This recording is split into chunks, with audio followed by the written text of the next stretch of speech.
बारिश बनी आफत, 72 घंटों में 76 लोगों की हुई मौत। हिमाचल, उत्तराखंड, दिल्ली, यूपी और पंजाब में 6 दिनों से लगातार बारिश जारी है। हिमाचल में 24 घंटे में 39 जगह लैंडस्लाइड हुआ है। साथ ही व्यास नदी के उफान के चलते इमारतें बह गई है, वहीं पुल ढह गए हैं।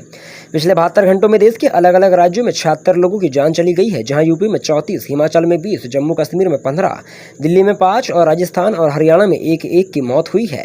वहीं उत्तराखंड के उत्तरकाशी में मध्य प्रदेश के टूरिस्ट की गाड़ियों पर पहाड़ से टूटकर पत्थर गिर गए।